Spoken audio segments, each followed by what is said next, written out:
자, 잠자며 아빠와 함께 있는 삼국사기. 오늘은 삼국사기 제50권 열전 마지막 제10이에요. 궁예네요.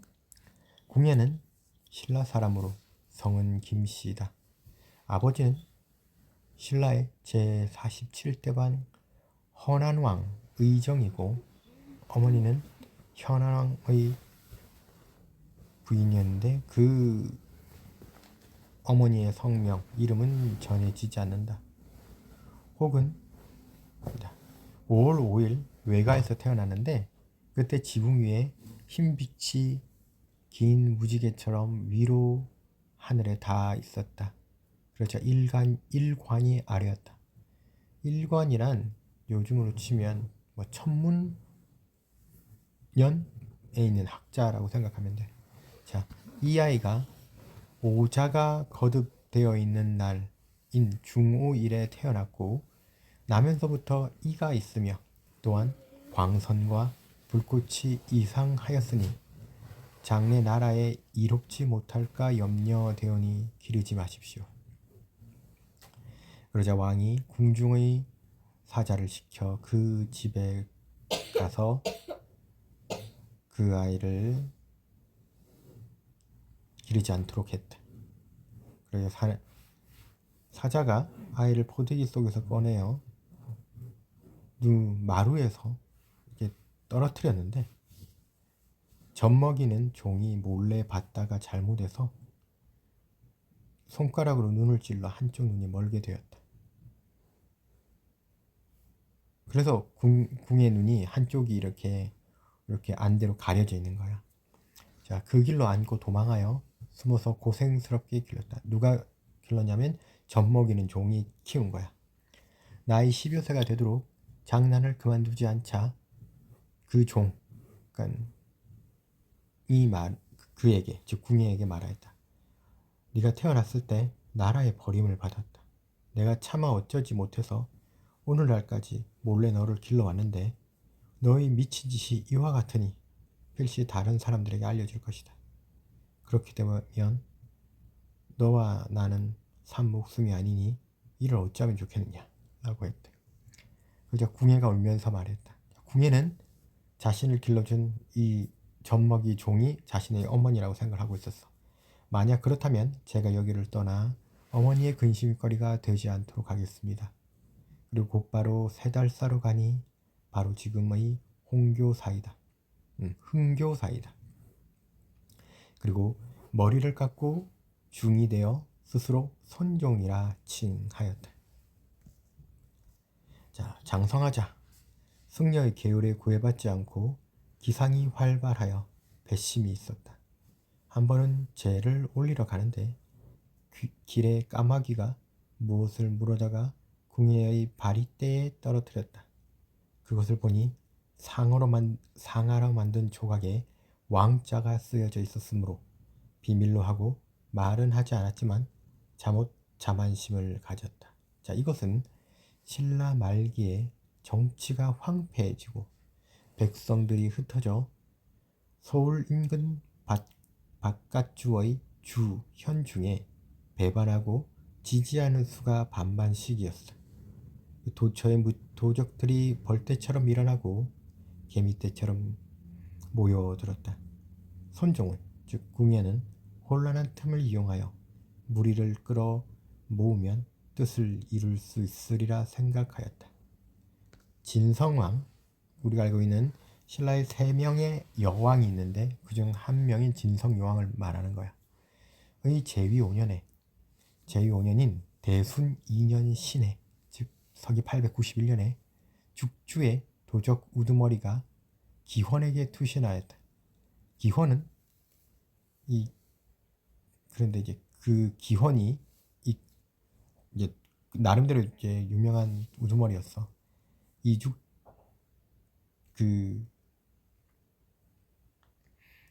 궁예를 이제 업신여기며 예로서 대우하지 않자 손종 즉 궁예가 마음이 답답하고 불안하여 기원의 희화인 원회, 신헌 등과 비밀리에 결탁하여 벗을 삼았다. 그리고 경복 원년 임자 서기 892년에 북원의 도저 양길에게 투신하였다. 그러니까 처음에는 기원, 그 다음에 양길이었지.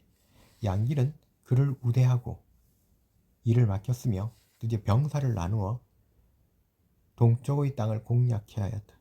이에 치악산 성남사에 이름을 머물면서 주천, 나성, 울로, 어진 등의 고을을 습격하여 모두 항복시켰다. 그리고 건영 원년 서기 894년에 명주로 들어가니 무리가 3,500이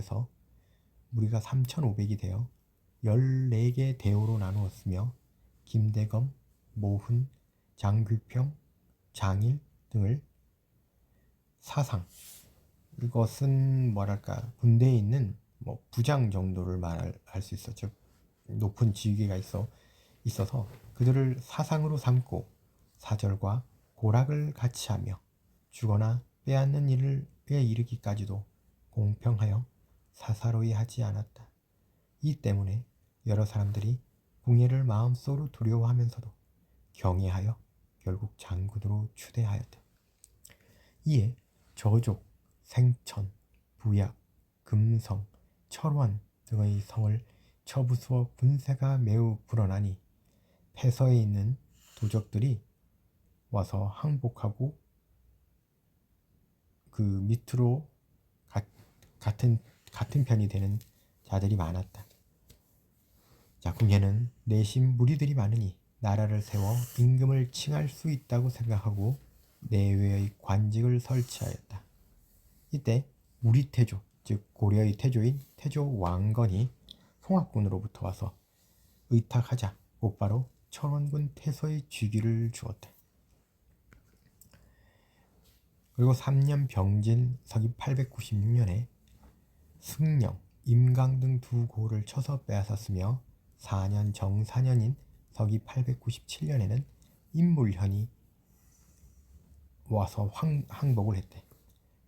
궁예는 송악군이 한강 북쪽의 이름난 고을이며 산수가 빼어나다 생각하여 그곳을 도읍으로 정하고 공암, 검포, 혈구 등의 성을 쳐부수었어.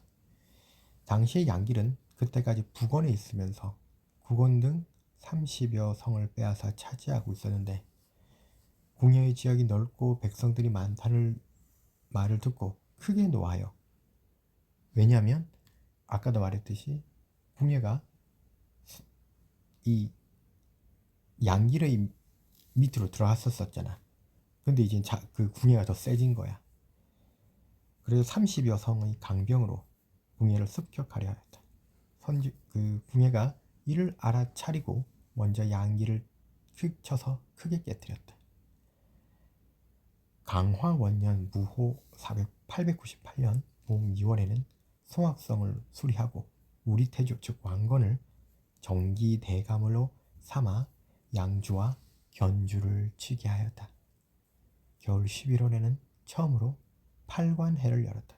팔관해는 당시 고려 불교의 굉장히 신라와 고려 불교의 굉장히 큰 행사였어. 처음 열었으니까 대단히 이렇게 기록이 남아있는 거겠지. 그리고 3년 경신 서기 900년에 또 태조에게 명하여 광주, 충주, 당성, 청주, 교양 등의 고을을 치게 하였고 이를 다 평정하였다. 이 공로로 태조 즉 왕건에게 아찬의 주기를 주었다. 천복 원년 신유 서기 901년에는 선종이 스스로 왕이라 일컫고, 그러니까 궁예가 스스로 왕이라 일컫고 사람들에게 말하였다. 지난날 신라가 당나라의 군사를 요청하여 고구려를 깨뜨렸다. 그래서 평양의 옛 도읍이 황폐하여 풀만 무성하게 되었으니 내가 반드시 그 원수를 갚겠다. 아마도 태어났을 때 버림받은 것을 원망했던 까닭에 이런 말을 한 것이다. 한 번은 남쪽을 돌아다니다가 흥주, 부석사에 이르러 벽에 그려진 신라왕의 모습을 보고 칼을 뽑아 그것을 쳤는데 그 칼자국이 아직도 남아있다고 한대. 자, 천우원년 갑자에 나라를 세웠으니 그 나라의 이름은 마진이고 연호를 무태라고 하였다. 이때 처음으로 광평성을 설치하고 관원으로 광치나 서사, 의서를 갖추고 또 병부, 대룡부, 수춘부, 봉빈부, 의형대, 나파부, 조위부, 내봉성, 금서성, 남산단, 수단, 원봉성, 비룡성을 설치하였다. 또한 사대, 식화부, 장선부, 주도성 등을 설치하여 또 정광, 원보, 대상, 원윤, 좌윤, 정조, 보윤, 군윤, 중윤 등의 품직을 갖추었다. 가을 7월에는 청조의 주민 1천호를 철원성으로 옮겨 살게 하고 그 철원을 서울 즉 수도로 삼았다. 상주 등 30여 주현을 쳐서 빼앗았고 어디로부터? 신라로부터. 공주장군 홍기가 그러자 공주장군 홍기가 와서 항복했대. 자, 천후 2년 을축 서기 905년에 새로운 서울에 들어가 아까 철원을 서울로 삼았다고 했지. 궁궐과 누대를 수축하였는데 사치스럽기가 크게 달하였다. 최근에 요 수도가 됐던 철원이 발견이 되는데 비무장지대에 있었다고 하더라고. 연호 무태를 고쳐 성책원년이라 하였고 해서지역의 14개의 진을 나누어 정하였는데 평양성주인 장군 검룡이 항복하고 증성의 적이 황희도적과 명귀 등이 복속하여 왔다. 궁예는 강성한 세력에 자만해져 병탄할 생각을 갖고 나라 사람들에게 신라를 멸도라고 부르게 하였고 신라에서 오는 사람들은 받아들이지 않았다. 주량 이런 양나라야. 주씨가 세운 후량을 의미해 건화원년 신미 서기 911년에 연호 성책을 고쳐 수덕만세 원년이라 하고 국호를 태봉이라 했다. 원래 이전에는 마진이라고 했지. 그 마진이라는 나라 이름을 태봉으로 바꾼 거야. 자, 태조를 보내 병사를 거느리고 금성 등을 치게 하고 금성을 나주로 고쳤어. 그리고 전공을 논하자 왕거를 대아찬 장군으로 삼았어. 자, 궁예는 이렇게 되자 궁예는 스스로 미륵불이라 칭하여 머리에는 금고가를 쓰고 몸에는 방포를 입었으며 맏아들을 청광보살이라 하고 막내 아들을 신광보살이라 하였어. 외출할 때면 항상 백마 즉 흰 말을 탔는데 고운 비단으로 말갈기와 꼬리를 꾸미고 소년 소녀들로 일산과 향화를 받들게 하여 앞에서 인도하고 또한 비구 200여 명에게 찬물가를 부르게 하며 뒤따르게 했지. 또한 스스로 불경 20여 권을 전술하였는데 그 내용이 요망하여 모두 정도에 맞지 않는 것이었대. 자, 때로는 단정하게 앉아 강설을 하였는데 승려석총이 그것을 두고 말했어. 전부 요사스러운 말이요 괴이한 이야기로 가르칠 수 없는 것이다. 그러자 궁예가 이 말을 듣고 논하여 그를 잡아들였어. 그리고 3년 계유 913년에 태조를 그러니까 왕건을 파진찬 시중으로 삼았어. 그리고 다음 해인 갑술년 서기 914년에는 연호를 이번엔 수덕만세로 바꾸고 수덕만세에서 정계원년으로 바꾸었고 왕건을 백선장군으로 삼았어. 정명원년인 915년에 부인 강씨가 왕이 그릇된 일을 많이 함으로 정색을 하고 간하였어. 그러자 왕이 그 부인 강씨를 미워했어. 그리고 그 뒤로 의심이 많아지고 급작스럽게 성을 내어 여러 보좌진과 장수, 관리에서부터 평민에 이르기까지 죄 없이 붙잡혀 들어가는 사람들이 많아졌고 부양과 철원 사람들이 그 해독을 견딜 수 없었지. 이에 앞서 상인 왕창근이라는 자가 당나라에 와서 철원 저자에 거처하고 있었는데 정명 4년 무인 918년에 그가 시장에서 한 산을 보았는데 생김새가 매우 크고 머리카락은 온통 하얗고 맨 옛날 의관을 입고 있었는데 왼쪽에는 사기 주반을 들고 오른쪽에는 오래된 거울을 들고 있었는데 창근에게 일러 말하였어. 내 거울을 사겠는가? 창근이 곧 쌀을 주고 그가 바꾸었어. 그 사람이 쌀을 거리의 거지들에게 나눠주고 거지와 거지 아이들에게 나눠주고는 그 뒤로 간 곳을 알 수 없듯. 그래서 창근이 그 거울을 벽 위에 걸어두었는데 해가 거울면에 비추자 가느다랗게 쓴 글자가 나타났어. 그것을 읽어보니 예시 같았는데 내용은 다음과 같았지. 하나님께서 아들을 진마 땅에 내려보내니 먼저 닭을 먹고 뒤에는 오리를 먹을 것이다 라고 돼. 4년, 즉 뱀의 해 중에서 두 마리의 용이 나타나는데 하나는 푸른 나무에 몸을 감추고 하나는 검은 쇠 동쪽의 모습을 드러낸다 라는 시였어. 창근이 처음에는 글이 있는 줄을 몰랐다가 이를 발견하고 범상한 것이 아니라고 생각하여 마침내 왕에게 아뢰었지.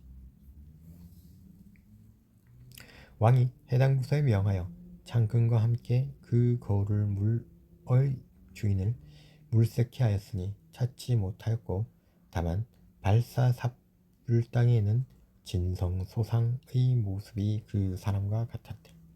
자, 왕이 오랫도록 탄식하고 여기다 문인 송함호, 백타, 허원 등에게 명하여 풀이를 하게 했는데 함홍 등이 서로에게 말했어. 자, 하느님이 아들을 진마에 내려보냈다는 것은 진한과 마한을 이르는 것이다. 두 마리 용이 나타나는데 하나는 푸른 나무에 몸을 감추고 하나는 검은 쇠에 몸을 드러낸다는 구절에서 푸른 나무는 소나무이니 송악군 사람으로 용자로 이름을 지은 사람의 자손을 뜻하므로 이것은 지금 파진찬 시중 왕건을 이루는 것이다. 검은 쇠는 철이니 지금의 돕지 철원을 이릅니다. 이제 왕이 처음으로 여기에서 일어났다가 마침내 여기에서 멸망할 징조이다. 먼저 닭을 잡고 뒤에 오리를 친다는 것은 파진찬 시중이 먼저 계림을 얻고 뒤에 압록강을 거둔다는 뜻이다 라는 거지. 사실상 궁예의 열전이지만 내용은 왕건에 대한 내용이 꽤 많네. 자, 송함홍 등이 서로에게 말했다. 지금 주상이 즉 현재 왕인 궁예가 이토록 포악하고 난잡하니 우리들이 만약 사실대로 만다면 우리가 위험해질 것이므로 또한 파진찬 즉 왕건 또한 반드시 해를 입을 것이다. 그리고 이내 말을 꾸며 보고하였다. 왕이 흉악하고 포악한 짓을 제멋대로 하니 신료들이 두려워 떨며 어찌할 바를 몰랐다. 그해 여름 6월에 장군 홍술, 백옥삼, 능산, 복사기 이는 홍류, 배현경, 싱순겸, 복지겸의 젊은 시절 이름인데 그 네 사람이 은밀히 모의하고 밤에 태조의 집에 와서 말하였다. 지금 왕이 즉 궁예가 형벌을 남용하고 처자를 괴롭히고 신료 또한 잡아 지속되며 백성들이 도탄에 빠져 도저히 살아갈 수 없습니다. 예로부터 어리석은 군주를 패하고 명철한 임금을 세우는 것은 천하의 큰 의리이니 공이 당왕과 무왕의 일을 행하시기를 청합니다. 즉 왕이 바르지 임금님이 왕이 바르지 못하니 임금을 쫓아내고 그 자리에 오르라는 거예요. 그러자 태조 왕건, 태조 즉 왕건이 얼굴빛을 바꾸고 거절하며 말했다. 나는 충성스럽고 순직한 것으로 자처해왔는데 지금 임금이 비록 포악하다 하여 감히 두 마음을 가질 수 없다. 무릇 신하로서 임금을 교체하는 것은 혁명이라 하는데 나는 실로 덕이 없으니 어찌 감히 은 탕왕과 주 무왕의 일을 본받겠는가. 그러자 여러 장수들이 말했다. 때는 다시 오지 않을 것이니 만나기는 어렵지만 놓치기는 쉽습니다. 하늘이 주는 것을 받지 않으면 도리어 재앙을 받을 것입니다. 지금 정치가 어지럽고 나라가 위태로워 백성들이 모두 자기 임금을 원수같이 싫어하는데 오늘날 덕망이 공보다 나은 사람이 없습니다. 더구나 왕창근이 얻은 거울의 글이 저와 같은데 어찌 가만히 엎드려 있다가 포악한 군주의 손에 해를 당하겠습니까? 이때 부인 유씨가 여러 장군들이 의논하는 것을 보고 태조에게 말하였다. 그러니까 왕건의 부인 유씨인 거야. 어진 자가 어질지 못한 자를 치는 것은 예로부터 그러하였습니다. 지금 여러분들의 의논을 들어보니 저조차도 오히려 분이 치밀어 오르는데 하물며 대장부로서야 어떠하겠습니까? 지금 여러 사람들의 마음이 호련히 변하는 것은 천명이 돌아왔기 때문입니다. 그리고는 손수 갑옷을 들어 태조에게 드렸다.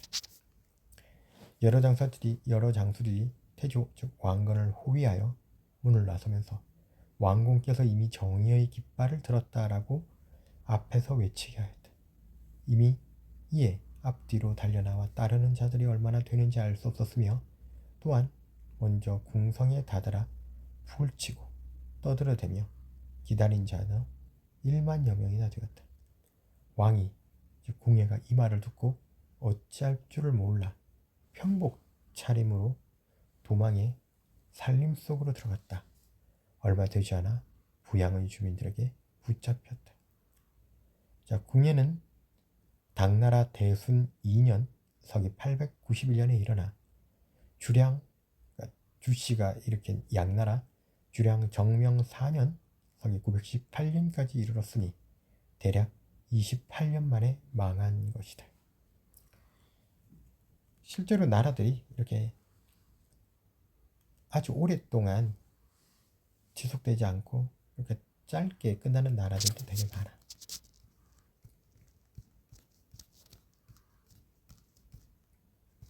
다음은 견훤이에요. 그 유명한 견훤이에요. 견훤은 상주 가은현 사람이다. 본래의 성은 이씨였는데 나중에 견으로 성씨를 삼았다. 아버지 아작에, 그럼 이 아작에겠지? 는 농사를 지으며 생활하다 뒤에 집안을 일으켜 장군이 되었다. 처음에 견훤이 태어나 젖먹이로 강보에 쌓여 있을 때 아버지가 들에서 밭을 갈면 어머니가 밥을 나르느라 아이를 숲속에 두었더니 호랑이가 와서 젖을 먹였다. 고을 사람들이 이 말을 듣고 기이하게 여겼다. 자라면서 체격과 용모가 웅대하고 빼어났으며 뜻과 기계가 발달하여 범상치 않았다. 종군하여라는 것은 군을 따라 종군하여 서울에 들어갔다가 서남에서 서울이란 것 경주를 말하는 것, 신라의 서울인 경주, 서남 해안으로 변방을 지키러 가게 되었는데 잘 때도 창을 베고 적을 대비하였다. 그 용기가 항상 다른 사주들보다 앞섰으므로 이러한 공로로 비장이 되었다. 당나라 소종 경복 원년 서기 892년은 바로 진성왕 6년인데 왕의 총애를 받는 소인배들이 측근해서 정권을 농락하자 기강이 문란해지고 더욱이 기근까지 덮쳐 백성들은 이리저리 떠돌아다니고 도둑대가 벌떼처럼 일어났다. 이에 견훤은 은근히 반란하려는 뜻을 품고 무리를 불러 모아 서울 서쪽과 남쪽 주 현을 가서치니 가는 곳마다 모두 호응하여 한 달 만에 무리가 5천에 달하였다. 드디어 무진주를 습격하여 스스로 왕이 되었으나 공공연히 왕이라 일컫지는 못하고 직접 서명하기를 신라 서면 도통지휘 병마 제치지절 도독 전무 공등 주군 사행 전주 자사겸 어사 중승 상주국 한남군 개국 공시급 2천호라는 매우 긴 이름으로 하였다. 이때 국원의 도적인 양길이 강성하자 궁예는 스스로 투신하여 거의 휘하가 되었다. 견훤은 이 말을 듣고 양길에게 벼슬을 주어 비장으로 삼았다. 견훤은 서쪽으로 순행하여 완산주에 이르니 주의 백성들이 맞이해 위로하였다. 견훤은 인심을 얻은 것을 기뻐하여 주위 사람들에게 말하였다. 내가 삼국의 시초를 보니 마한이 먼저 일어났고 뒤에 혁거세가 일어났으므로 진안과 변화는 따라 일어난 것이다. 이에 백제는 금마산에서 나라를 연 지 600년이 되었는데 총장년간에 서기 660년을 말하는 거야. 당 고종이 신라의 요청에 의하여 장군 소정방을 보내 수군 13만을 거느리고 바다를 건너왔고 신라의 김유신도 황산을 지나 사비에 이르기까지 휩쓸어 당나라 군사와 함께 백제를 멸망시켰으니 이제 내가 어찌 완산의 도읍을 세워 의자왕의 오랜 분노를 갚지 않겠는가. 마침내 후백제 왕이라 칭하고 관부를 설치하여 직책을 분담시켰으니 이때가 당 강화 3년이요 신라 효공왕 4년 서기 900년이다. 오화 월에 그러니까 5월은 현재로 치면 오는 현재 상해 지역이고 월은 현재 홍콩 지역이야. 정확히는 홍콩이 아니라 광주 지역이지. 자, 사신을 보내 예방하니 5월왕이 답례로 사신을 보내어 견훤에게 검교 태보를 더해주고 나머지 직위는 전과 같게 하였다. 천복 원년 서기 901년에 견훤이 대화성을 쳤으나 함락치 못하였다. 대화성은 옛날 백제와 신라 사이에서도 크게 신라와 백제 사이에 굉장히 큰 싸움이 있어졌던 그 유명한 곳이 대야성이었어. 어쨌든 그 유명한 대야성을 쳤으나 함락시키지 못하였다.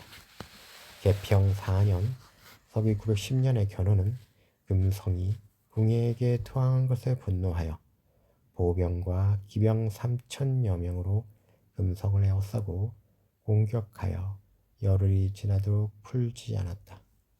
건하 2년 서기 912년에 견훤이 덕진포에서 궁예와 싸웠다. 정명 4년 무인 서기 918년 철원경의 인심이 호련히 변하여 그러니까 고려의 태조 왕건, 우리 태조 즉 왕건을 추대하여 왕위에 오르게 하였다. 견훤이 이 말을 듣고 가을 8월에 일일찬 미납을 보내 축하하고 이어 공작선과 지리산의 대나무 화살을 바쳤다. 또 5월국에 사신을 보내 말을 진상하니 5월왕이 답례로 사신을 보내 중대부를 더하여 제수하고 나머지 즉위는 전과 같게 하였다. 임금님 6번째 해 서기 926년 견훤에 부병과 기병 일반을 거느리고 대야성을 드디어 함락시키고 군사를 진례성으로 옮겼다. 신라왕이 아찬 김유를 보내 태조에게 즉 왕건에게 구원을 요청하여 왕건이 군대를 출동시키자 견훤이 이를 듣고 물러갔다. 호는 우리가 왕건과 겉으로는 화친하는 듯 하였으나 속으로는 대립하고 있었다. 동광 2년 서기 924년 가을 7월 아들 수미강을 보내 대야, 운소 두 성의 군사를 동원하여 조불성을 공격하였으나 성한 사람들이 왕건을 위하여 굳게 수비하며 싸웠으므로 수미강이 이득을 얻지 못하고 돌아갔다. 8월에 사신을 보내 태조에게 총말을 마쳤다. 임금님 3번째 해 서기 925년 겨울 10월 견훤이 기병 3천을 거느리고 조불성에 이르렀는데 태조도 정예 병을 거느리고 와서 서로 겨루게 되었다. 이때 헌의 군사가 대단히 날래어 승부를 내지 못하였으므로 왕건은 일단 화평을 모색하여 견훤의 군사를 피롭게 하고 그를 보내 화친을 청하고 사촌 아우 왕씨를 볼모로 보냈고 헌도 역시 그의 사위 진호를 보내 볼모로 교환하였다. 같은 해 12월 겨울에 거창 등 20여 성을 쳐서 빼앗고 후당에 사신을 보내 제후국이라 일컬으니 후당에서 그를 검교태위 겸 시중 판백제 군사로 책봉하여 종균의 지절 도독 전무공 등주군 사행 전주자사 해동 사면 도통 지휘 병마 채 치등사 백제왕과 시급 2,500호를 그대로 유직해 하였다. 그리고 4년 서기 926년에 진호가 갑자기 아팠다. 호는 이를 듣고 고려가 진호를 아프게 한 것이라 의심하였는데 곧바로 왕신, 그러니까 고려에서 온 볼모를 옥에 가두고 또 사람을 보내 전년에 주었던 총말을 돌려줄 것을 요청하니 태조가 웃으며 그 말을 돌려주었다. 천성 2년 서기 927년 가을 9월에 견훤이 금품성을 쳐서 불태워버리고 나아가 신라의 고울부를 습격하여 신라의 서울 근처까지 접근하였으므로 신라왕이 왕건에게 구원을 청하였다. 겨울 10월에 장차 군사를 내어 도우려 했는데 혼이 갑자기 신라 서울로 들어갔다. 이때 왕이 부인과 궁녀들을 데리고 보석정에서 나들이 가서 술상을 차려놓고 즐겁게 놀고 있었는데 즉 백제의 견훤이 쳐들어오자 낭패하여 어쩔 줄 몰랐다. 왕은 부인과 함께 성의 남쪽 이궁으로 다른 별궁이 원래 궁 말고 좀 떨어져 있었던 궁이 있었던 거야. 로 돌아갔으며 시종하던 신료들과 궁녀, 악공들은 모두 반란군에게 잡혔다. 호는 군사를 풀어 크게 약탈하고 사람을 시켜 왕을 잡아오게 하였다. 이어 궁중으로 들어가 왕의 집안 동생인 김부로 하여금 왕위 즉 임금의 자리를 잇게 하였다. 그런 다음 왕의 아우 효렴과 재상 영경을 포로로 잡고 또 나라의 보물 창고에 있는 존귀한 보물과 병장기, 왕실의 자녀와 솜씨 있는 기술자들을 빼앗아 돌아갔다. 왕건이 정예 기병 5천을 데리고 공산 아래에서 견훤을 요격해 크게 싸웠는데 태조의 장수 김락과 순겸이 모두 이 전투에서 크게 패배하였고 태조는 겨우 몸만 빠져나왔다. 그러자 견훤은 승세를 타고 대북군을 빼앗았다. 자, 그리고 거란의 사신, 여기까지가 견훤의 이야기고 여기서부터는 거란의 사신, 사고, 마돌 등 35명이 와서 백제를 예방하니 견훤이 장군 최견을 보내 마돌 등을 동반하여 전송케 하였는데 바다를 건너 북으로 가다가 풍랑을 만나서 당나라 등주에 이르게 되었다. 그리고는 모두 거란의 사신이었잖아. 당나라에 다 잡혔어. 이때 신라에서는 임금과 방금 그건 이제 거란 이야기를 잠시 끼워놓고 이때 신라에서는 임금과 신하들이 쇠퇴해진 국운을 다시 회복시키기 어렵다 하여 우리 태조 왕건 즉 고려 태조 왕건을 끌어들여 우호를 맺어 도움을 받을 것을 모색하고 있었는데 견훤은 나라를 빼앗을 마음을 가지고 있었고 태조가 그러니까 왕건이 선수를 치지 않을까 두려워했던 까닭에 병사를 이끌고 신라의 서울에 들어가 악행을 부렸던 것이다. 이리하여 12월 중에 왕건에게 글을 붙여 다음과 같이 말하였다. 전번에 국상 김웅념 등이 그대를 서울로 불러들이려 한 것은 마치 작은 자라가 큰 자라의 소리에 응하여 메추라기가 송골매의 날개를 해치려 하는 것과 같으므로 반드시 백성을 도탄에 빠뜨리고 종사를 폐허로 만들게 할 것이다. 내가 이 때문에 먼저 조씨의 채찍을 잡고 홀로 한씨의 도끼를 휘둘러 모든 관리들에게 밝은 해를 두고 맹세하고 육부로 의로운 가르침을 타일렀다.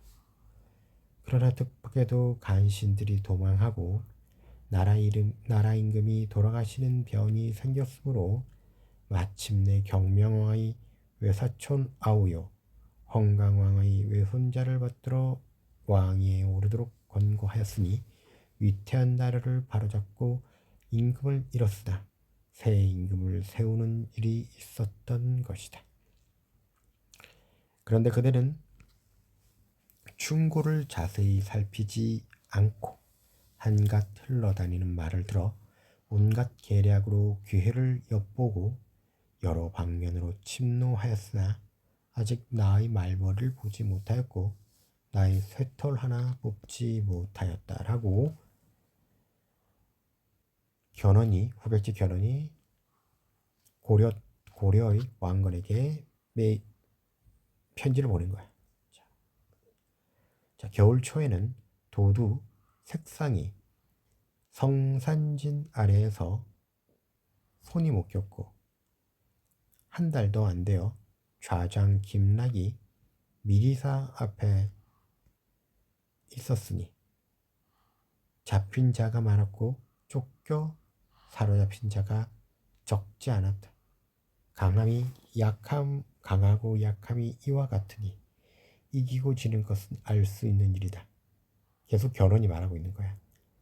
나의 기약하는 바는 평양성의 문루에 활을 걸어두고 폐강의 물을 말에게 먹이는 것이다. 그러나 지난 7월에 우월국 사신 반사성이 백제에 와서 그 왕의 조서를 전하였는데 경이 고려와 더불어 오랫동안 사이좋게 지내면서 함께 이웃나라의 맹약을 맺더니 요사이 볼모에게 안 좋은 일이 있어 마침내 화친하던 옛날의 우호를 잃고 서로의 영역을 침략하여 전쟁을 그치지 않고 있다. 지금 오로지 이를 위해 사신을 보내어 그대에게 가게 하고 또한 고려에 글을 보내니 마땅히 서로 친하게 지내 길이 복을 누리도록 하라 라고 하였다. 그래서 나는, 즉 변호는 의리를 돈독히 하여 왕실을 높이고 마음 깊이 큰 나라를 섬기고 있어 이 조칙을 듣고 곧 공손히 따르러 한다. 다만 염려하는 것은 그대가 싸움을 그만두려고 하여도 그렇지 못하고 공경에 처해 있으면서도 오히려 싸우려 할 것이라는 것이다. 이제 조서를 뺏겨 보내니 주의 깊게 살펴보기를 바란다. 또한 교활한 토끼와 날랜 개가 서로 싸우다 피곤해지면 결국 조롱당할 것이요. 조개와 도요새가 서로 버티다가는 또한 웃음거리가 될 것이다. 마땅히 잘못을 크게 저지르면 돌이킬 수 없다는 경계를 받들어 후회를 자초하는 일이 없어야 할 것이다. 3년 서기 928년 정월 왕건은 다음과 같이 회답하였다. 5월국 통화사 반상서가 전해준 조서 한 통을 받았으며 또한 겸하여 그대가 보내준 장문의 사연을 받아보았다. 화려한 수레를 타고 중국 사신이 보내온 조서와 편지의 좋은 소식을 받아들고 겸하여 가르침을 받았다. 편지를 펴보니 혐의를 지울 수 없다. 이제 돌아가는 편에 부탁하여 나의 마음을 알리고자 한다. 나는 위로 하늘의 도움을 받들고 아래로 사람들의 추대 못 이겨 외람되게 장수의 권한을 가지고 경륜을 펴는 자리에 나서게 되었다. 지난번에 사만의 애군이 닥치고 온 나라에 흉년이 들어 백성들이 많이 도적의 무리에 붙고 전답은 황폐해지지 않은 곳이 없었다. 혹시라도 전쟁의 참화를 종식시키고 나라의 재난을 구원할 수 있을까 하여 스스로 설린하여 우호관계를 맺었다. 과연 수천리가 농업과 양잠을 일삼고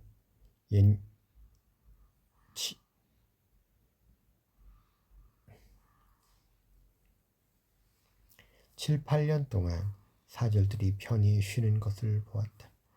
그런데 을유년 서기 925년 10월에 갑자기 사단이 발생하여 서로 싸우게 된 것이다. 그들은 처음에는 적을 가벼이 보고 마치 사마귀가 수레바퀴 막듯이 곧장 덤벼 들었다가 마침내는 어려움을 알고 물러나는 것이 모기 새끼가 등에 산을 진 것과 같았다. 손을 모으고 사죄하며 하늘을 두고 맹세하기를 오늘 이후에는 영원히 평화롭게 지낼 것이며 만약 맹약을 위반한다면 신령의 벌을 받겠다고 하였다. 나도 역시 무기를 거두는 무를 숭상하여 사람들에게 어짐을 이루겠다고 기약하여 마침내 겹겹이 둘렀던 포위를 풀었으며 지친 군사를 쉬게 하고 볼모를 교환하는 것도 마다하지 않으며 다만 백성을 편안케 하고자 하였다. 이는 남쪽 사람들에게도 내가 크게 덕을 베푼 것이다. 그런데 맹세한 피가 마르기 전에 그대가 흉악한 위세를 다시 부려 벌과 전갈의 독이 백성들을 침해하고 이리와 호랑이의 광기가 서울 근처를 가로막아 금성이 곧 신라의 소리니까 그 금성이 공궁에 빠지고 왕궁이 크게 놀라게 될 줄을 어찌 알았겠는가. 대의 큰 뜻에 입각하여 주 왕실을 높이는 일에 누가 제황공이나 진문공의 폐업에 가까웠던가. 기회를 엿보아 한 나라를 전복하려 한 것은 오직 왕망, 동탁의 가락함에서 볼 수 있는 일이다. 지극히 존귀한 왕에게 몸을 굽혀 그대 앞에서 자식이라 칭하게 하여 군신의 질서가 없어지게 하였다. 상하가 모두 근심하여 임금을 보좌할 진정한 충신이 아니면 어찌 다시 사직을 편안케 하겠는가 라고 생각한다. 나의 마음, 즉 왕건의 마음은 숨긴 악이 없고 뜻은 왕실을 높이는 데 간절하여 장차 조정을 구원하고 국가의 위태로움을 물붙들어 일으키려고 하는데 그대는 털끝만한 작은 이익을 위하여 천지와 같이 두터운 은혜를 잊고 있다. 임금을 해하고 궁궐을 불살랐으며 재산과 관리들을 모조리 붙잡아 양분과 상민을 역시 붙잡아 넣었고 귀부인을 붙잡아 술에 태우고 진귀한 보물을 빼앗아 가득 실어갔으니 그 흉악함은 걸 주보다 더하고 어질지 못하면 제 어미를 잡아오는 짐승보다 심하다. 나는 임금의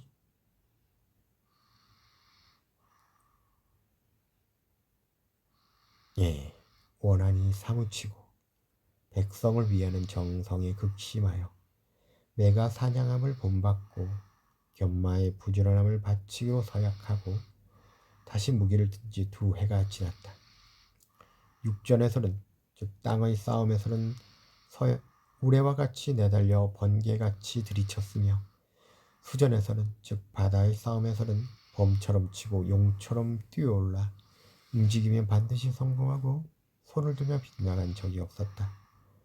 윤빈을 바닷가에서 쫓을 때는 쌓인 갑옷이 산더미 같았고 추조를 성 옆에서 사로잡을 때에는 들이 덮였다. 영산군 부근에서 길환을 군문 앞에서 세웠고 마리성 근처에선 수호를 대장기 밑에 있게 하였다.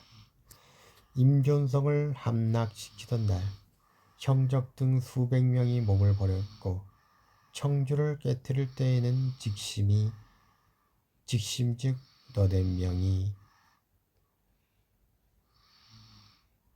우리에게 잡혔다.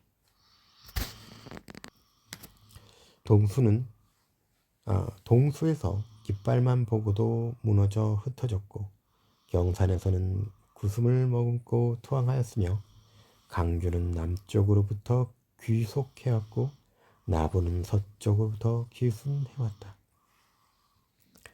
치고 공격하는 것이 이러하니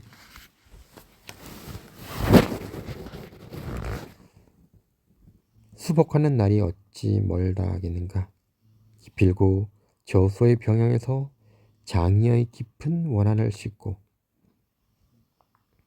오강가에서 한왕이 크게 한번 이긴 공을 이루어 마침내 풍파를 종식시키고 끝을 내고 세상은 길이 맑게 될 것이다. 하늘이 돕는 바이니 천명, 즉 하늘의 뜻이 어디로 돌아가겠는가. 더구나 5월 왕 전하의 덕이 멀리 거친 이곳까지 감싸고 어진 마음이 깊어 어린 백성을 사랑하여 특별히 궁궐에 지시를 내려 동방에 난을 동방에서의 난을 그치라고 일렀다. 이미 가르침을 받았으니 어찌 받들지 않겠는가. 만약 그대가 공손히 조서의 뜻을 받들어 그 흉한 마음을 거둔다면 이는 상국의 어진 은혜에 부응할 뿐 아니라 이 땅의 끊어진 계통을 이을 수 있을 것이다. 그러나 만약 허물을 고치지 않는다면 이를 후회하더라도 수습할 길이 없을 것이다. 여름 5월 견훤이 몰래 군사를 내어 강주를 습격하여 300여 명을 과 싸워 이기자 장군 유문이 항복하였다.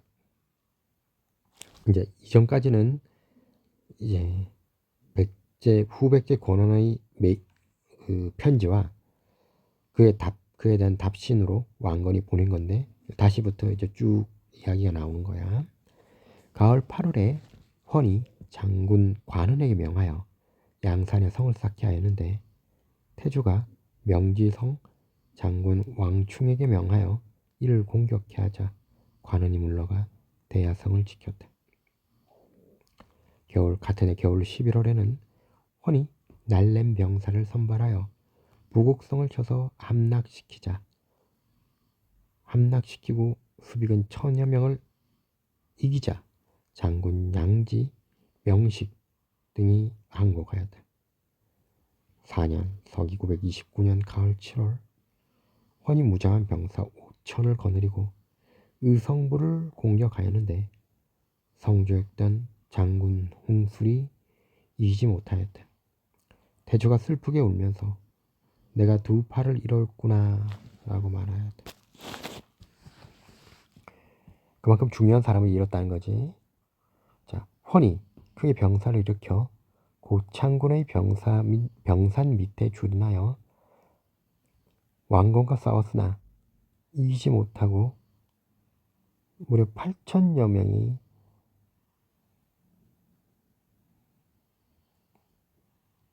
고려군과의 싸움에서 졌다. 다음 날 헌이 패잔병을 모아 순주성을 습격하여 격파하였다. 장군 원봉이 방어하지 못한 채 장군 원봉은 고려 쪽이야. 성을 버리고 밤에 도주하였다. 헌은 백성들을 사로잡아 전주로 이주시켰다. 왕건은 장군 원봉에게 예전에 세운 공로가 있다여 용서하고 순주를 하지헌이라 하였다. 장흥 3년 서기 932년에 권한의 신하 공직은 용감하고 지략이 있었는데 왕건에게 와서 항복하였다. 헌은 공직의 아들 2명과 딸 1명을 잡아다가 감옥에 넣었어.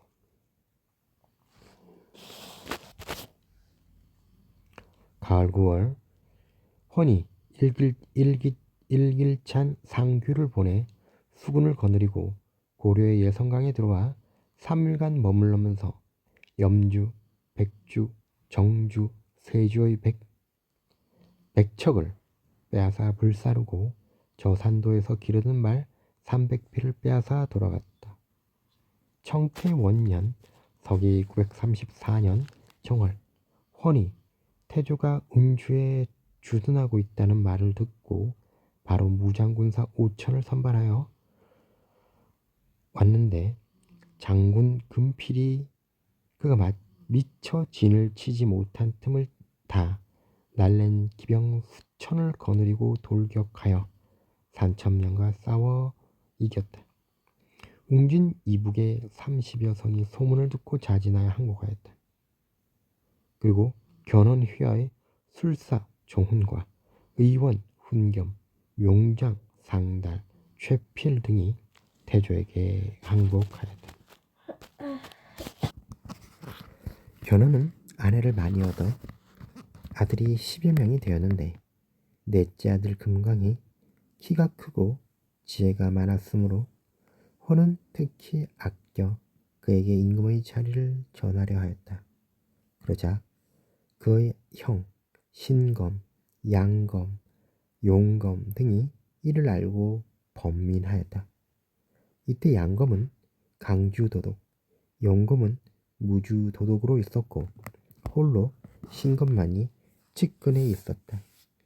이찬 능환이 강주와 무주에 사람을 보내 양검 등과 함께 음모를 꾸미고 청태 2년인 서기 935년 3월에 바진찬 신덕, 영순 등과 함께 신검에게 권하여 견훤을 금산 불당에 가두고 사람을 시켜 금강도 잡아오게 하였다. 신검이 대왕을 자칭하고 국내의 죄수를 크게 사면하였다. 그 교서는 다음과 같았다. 한나라 여의가 특별히 총애를 받았지만 해제가 임금이 되었고 당나라 건성이 외람되게 태자의 자리에 있었으나 태종이 일어나 제위에 올랐으니 천명은 바꿀 수 없는 것이고 임금의 자리는 정해진 대로 돌아가게 되어 있는 것이다. 삼가 생각컨대 대왕은 신묘한 무예가 출중하였고 영특한 지혜는 망고의 으뜸이다. 말세에 나시어 세상을 구하려는 책임을 스스로 떠맡고 사만을 다니며 백제를 회복하였으며 도탄을 제거하여 백성들을 편안케 살게 하셨다.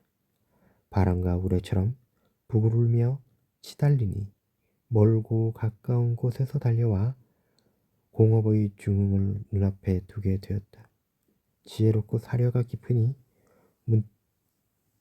깊었는데 문득 한번 실수하여 어린 아들이 사랑을 독차지하고 간신히 권력을 농단하였다. 군주를 진나라 해제의 어리석음으로 인도하였고 자애로운 아버지를 헌공의 미혹한 길에 빠지게 하여 왕위를 철 모르는 아이에게 줄 뻔했으나 다행히 하늘에서 진실한 마음을 내려주셔서 군자께서 허물을 바로잡고 장자인 나에게 이 나라를 맡기셨다. 돌이켜보면 나는 태자의 자질도 갖추지 못했으니 어찌 임금이 될 지혜가 있겠는가. 조심스럽고 두려워 얼음이 온 연못을 밟는 것과 같으니 마땅히 특별한 은혜를 베풀어 새로운 정치를 보여야 할 것이므로 나라에 큰 사면령을 내린다. 그리고 청태 2년 서기 935년 10월 17일 예외적으로 날짜까지 적혀있지. 동특이 이전을 기준으로 하여 이미 발각되었거나 발각되지 않았거나 이미 결정되었거나 아직 결정되지 않은 사안을 막론하고 사형 이하의 죄는 모두 사면한다. 주관하는 자는 시행토록 하라. 견훤은 금산에서 석 달 동안 있었다. 6월에 막내 아들 능에, 딸 애복, 첩 고비 등과 함께 금성으로 달아나서 사람을 태조에게 보내 만날 것을 청하였다. 그러자 태조 즉 왕건이 기뻐하며 장군 금필과 만세 등을 보내 백길로 가서 그를 위로하고 데려오게 하였다. 견훤이 오자 후한예로 그를 대접하고 견훤의 나이가 10년 위라 하여 견훤을 높여 상보라 불렀으며 남궁을 숙소로 주었으니 주귀가 백간의 윗자리에 있게 되었다. 양주를 시급으로 주고 겸하여 금, 미단, 병풍, 금침과 남녀종 각 40여 명 및 궁중의 말 10匹를 내려다 주었다. 견훤의 사위인 장군 영규가 은밀하게 그의 처에게 말하였다. 그러니까 그의 처는 견훤의 딸이겠지. 자, 대왕이 40여 년 동안 노력하여 공업이 거의 이루어지려다가 하루아침에 집안 사람의 화란으로 땅을 잃고 고래에 투신하였다. 무릇 연료는 두 아비를 섬기지 않는 것이며 충신은 두 임금을 섬기지 않는 법이니 만약 제 임금을 버리고 역적인 자식을 섬긴다면 무슨 낯으로 천하의 의사들을 볼 것인가. 하물며 고려의 왕공은 어질고 후덕하여 근면하고 검소함으로써 민심을 얻었다고 들었으니 이는 아마도 하늘이 인도하여 주는 것이다. 반드시 사만의 주인이 될 것이니 어찌 편지를 보내 우리 임금을 위로하고 겸하여 왕공에게 공손히 하여 장래의 복을 도모하지 않겠는가. 라고 말하자 그의 아내가 답하였다. 당신의 말씀이 바로 저의 뜻입니다. 이 결혼의 사이 박영규는 나중에 고려에 가서도 꽤 큰 영향을 미치게 되는 걸로 되어 있어. 자, 이에 영규는 그래서 이 기록이 남아 있을 수 있었던 거야. 자, 이에 영규는 천복 원년인 서기 936년 2월에 사람을 보내 뜻을 전하고 마침내 태조 왕건에게 고하였다. 만약 의로운 깃발을 드신다면 안에서는 호응하여 왕, 즉 태조의 군대를 맞이하겠습니다. 라고 말하였다. 태조 왕건은 크게 기뻐하며 그 사자에게 후하게 상을 주어 보내고 동시에 영규에게 감사를 표하며 말했다. 만약 은혜를 입어 하나로 힘을 합쳐 길을 막는 장애가 없어진다면 먼저 장군을 찾아뵙고 마루에 올라 부인께 절하여 형으로 섬기고 누님으로 높여 반드시 종신토록 후하게 보답하리니 이 말은 천지신명이 모두 듣고 있을 것입니다. 라고 했다. 그러자 여름 6월에 견훤이 태조에게 고하며 말했다. 노신이 전하에게 투항한 것은 전하의 위엄을 빌어 역적인 자식을 베고자 함이었습니다. 엎드려 바라옵건대 대왕께서 신병을 빌려주시어 나라를 어지럽힌 자들을 섬멸케 한다면 신은 유감이 없겠습니다. 자, 태조가 그 말에 따라 먼저 태자, 무, 나중에 해종이 되는 무야, 그리고 장군 술희에게 보병과 기병 1만을 거느리게 하여 천안부로 가게 하였다. 가을 9월에 태조가 3군을 거느리고 천안에 이르러 병력을 합쳐 일선에 진군하였다.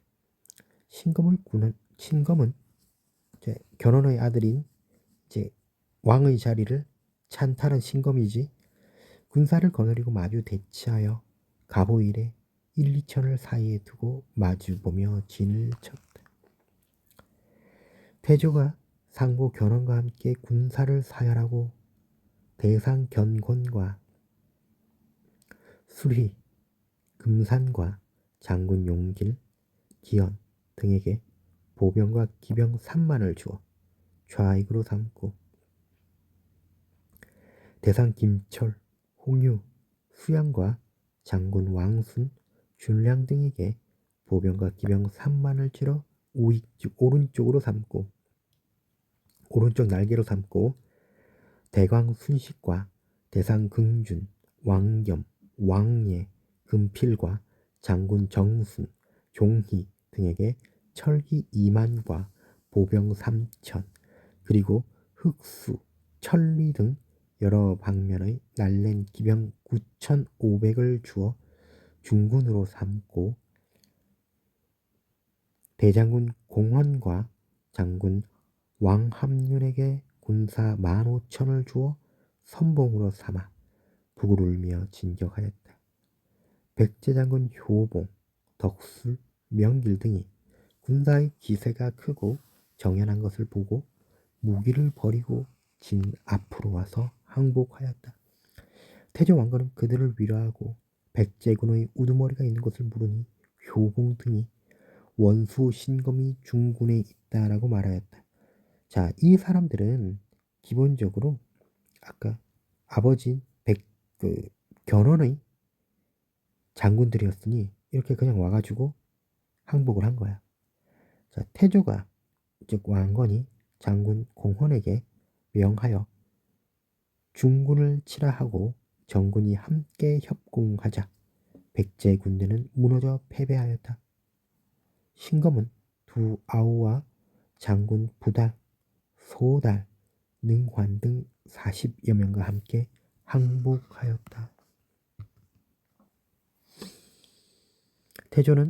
왕건은 항복을 받아들이고 능환을 제외한 나머지 사람들을 모두 위로하여 주었으며 처자와 함께 서울로 올라오는 것을 허락하였다. 태조가 능환에게 물었다. 처음에 왕 양검 등과 함께 비밀히 모의해 대왕을 가두고 그 아들을 왕으로 세운 것이 너의 소행이니 신하된 도리로 어찌 이럴 수 있겠는가? 능만은 머리를 숙이고 말을 하지 못하였다.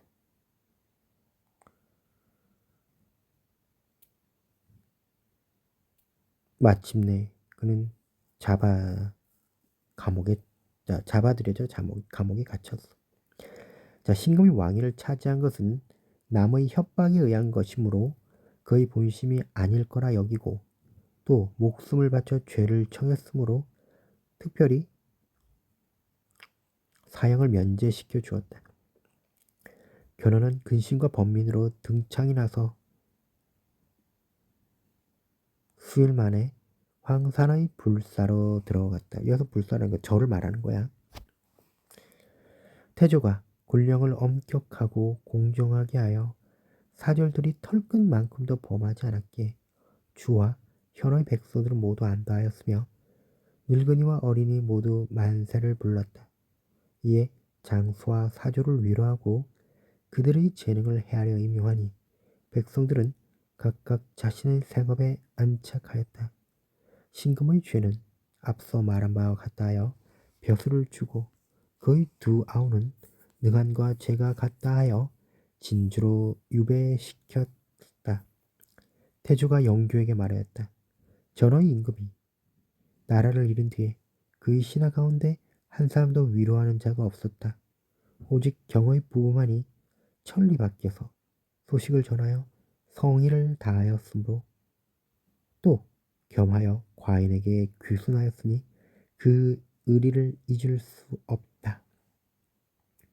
이로 인하여 좌송의 직위를 주고 밭 1천경을 하사했으며 또한 영마 35匹를 빌려주어 집안을 사람을 데려오게 하고 그의 아들에게도 관직을 내렸다. 견훤은 당나라 경복 원년 892년에 일어나 진나라 천복 원년 서기 936년에 이르기까지 모두 45년 만에 멸망하였다. 자, 이에 대해서 삼국사기를 지은 고려의 학자들은 사관이 다음과 같이 논평한다. 신라는 운수가 다하고 도의가 상실되었기에 하늘이 돕지 않고 백성들이 의지할 곳이 없었다. 이에 뭇도적들이 틈을 타고 일어나니 마치 고슴도치 털과 같았다. 그 중에서 가장 심한 자는 궁예와 견한 두 사람뿐이다. 궁예는 본래 신라의 왕자로서 도리어 조국을 원수로 여기고 멸망시킬 것을 도모해 선조의 화상을 베기까지 하였으니 거의 어질지 못함이 극심하다. 견훤은 신라의 백성으로 인하여 신라의 녹을 먹으면서도 반역의 마음을 품어 나라의 위기를 요행으로 여겨 도움을 침탈하여 임금과 신하를 괴롭혔으니 실로 천하의 가장 극악한 자이다. 그런 까닭으로 궁예는 그 신하에게 버림을 당했고 견훤은 그 자식의 화를 입었다. 이는 모두 스스로 자초한 것이니 누구를 탓하리요. 비록 항우나 이밀과 같은 뛰어난 재주로 한나라와 당나라의 발흥을 대적치 못하였거늘 하물며 궁예나 견훤 같은 흉악한 자들이 어찌 우리 태조와 서로 겨룰 수 있었겠는가. 다만 태조를 위해 백성을 몰아다 주는 자들이었을 뿐이다. 라고 하며 논평을 끝내게 돼.